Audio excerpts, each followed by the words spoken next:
Hi, this is Hank Hanegraaff, president of the Christian Research Institute and host of the Bible Answer Men broadcast with another Hank Unplugged short.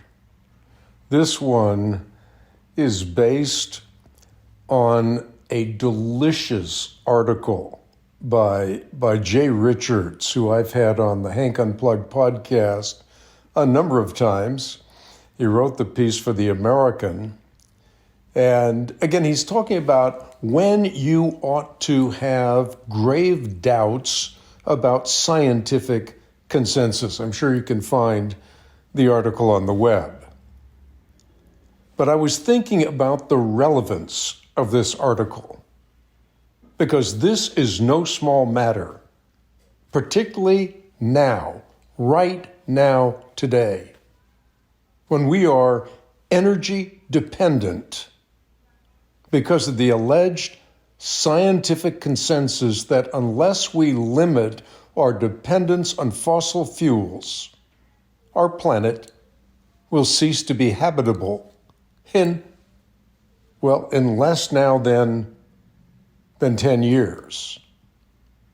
Thus, we have become a country that no longer exports energy, but rather have become energy dependent.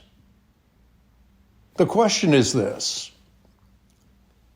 is this consensus a reality? Or is it a function of manipulating data in order to exaggerate the premise? Is it solid evidence, or perhaps something more sinister? What economists call stakeholder interests and incentives.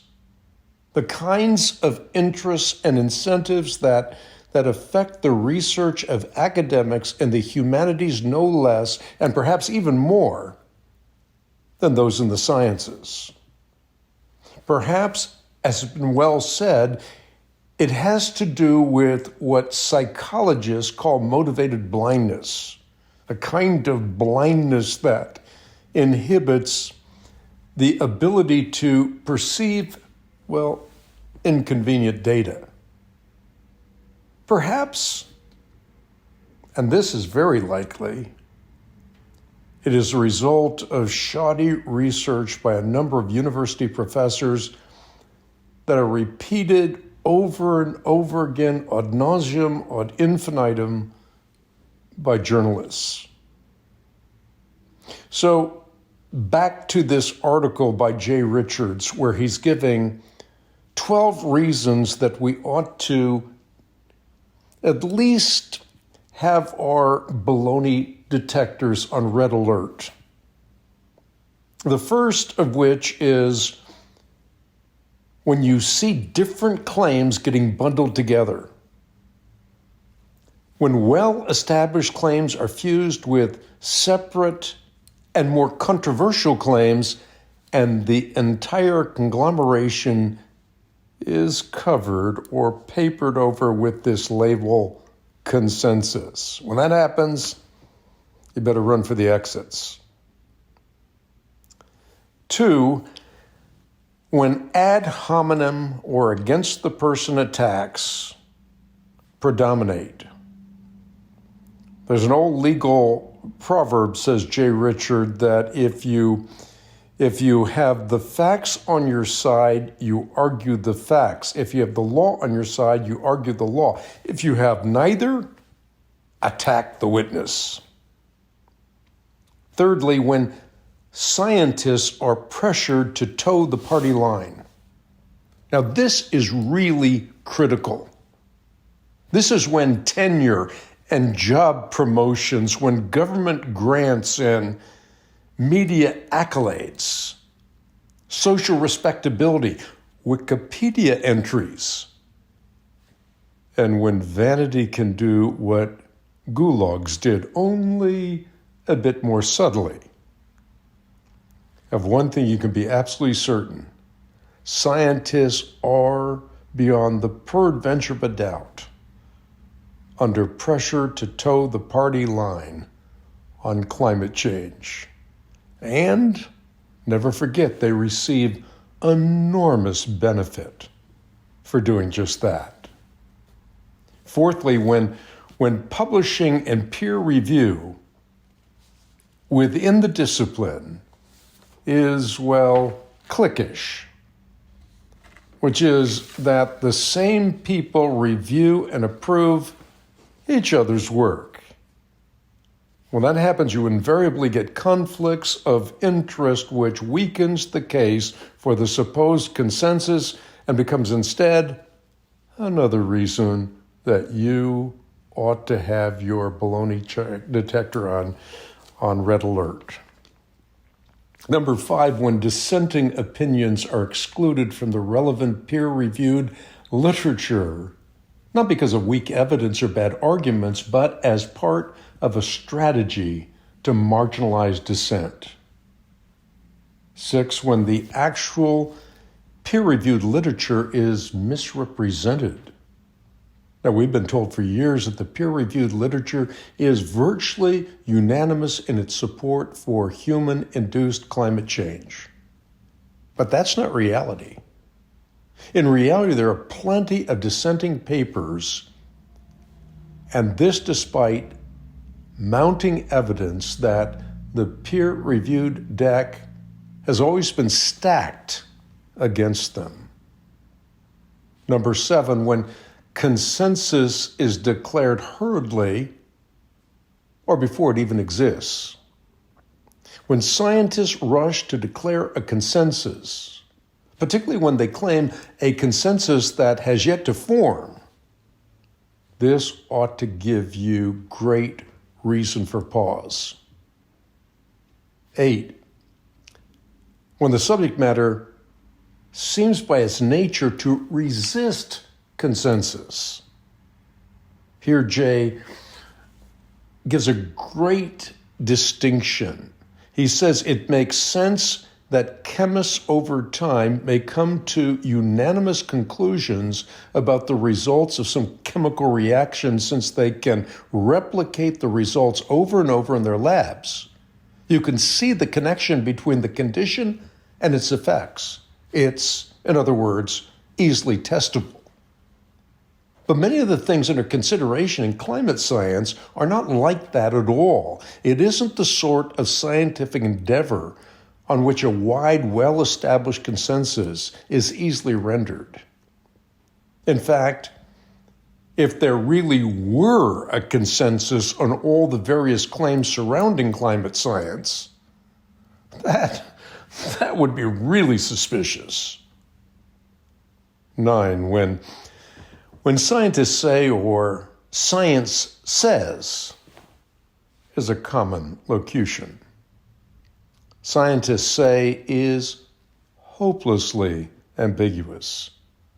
Your mind should immediately wonder which ones. And science says is an inherently Weasley claim. Science, after all, is an abstract noun. It can't say anything. Whenever you see that locution, and that locution used to imply a consensus, it should, again, trigger your baloney detector.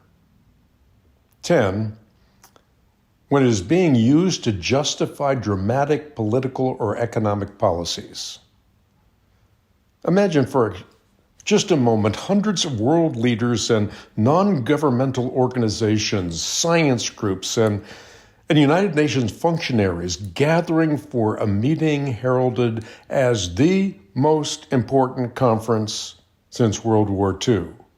A conference in which the future of the world is being decided. These officials seem to agree that institutions of global governance need to be established in order to reorder the world economy and massively restrict energy resources. Large numbers of them, well, they applaud wildly when socialist dictators denounce capitalism. Strange philosophical and metaphysical activism surrounds the gathering. And in the gathering, we are told by our president that all of this is based not on fiction, but on science that is a scientific consensus that human activities, particularly greenhouse gas emissions, are leading to catastrophic climate change. Well, you don't have to imagine the scenario because it actually did take place in Copenhagen. Now, none of this disproves the hypothesis of catastrophic human-induced climate change, but it does describe an atmosphere that would be highly conducive to misrepresentation. When the megaphones of consensus insist that there's no time, that we have to move, you have a great right to be suspicious. Number 11, when the consensus is maintained by an army of water-carrying journalists who defend it with uncritical and partisan zeal and seem intent on helping certain scientists with their messaging rather than reporting on the field as objectively as possible. And finally, number 12, when we keep being told that there is a scientific consensus. The scientific consensus should be based on scientific evidence. But a consensus is not itself the evidence. And with really well-established scientific theories, you never hear about consensus. For example, no one talks about the consensus that the planets orbit the sun, or that light travels about 186,000 miles per second, or that E equals mc squared. When you've got great arguments, you make the arguments. When you don't have decisive evidence or great arguments, you claim consensus. Again, this a delicious and very informative article by Jay Richards, who I've had on Hank Unplugged a number of times. It appeared in The American.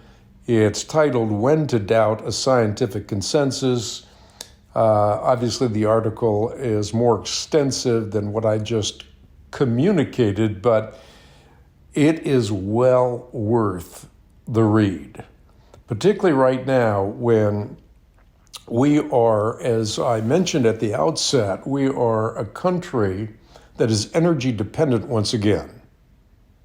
We're importing oil from Russia, energy reserves from other countries instead of being energy sufficient. This has a great deal to do with our economy.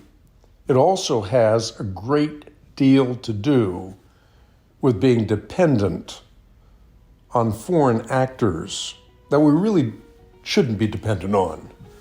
So this is not an issue that we ought to take lightly. It is an issue that we ought to become conversant with. Thanks for tuning in.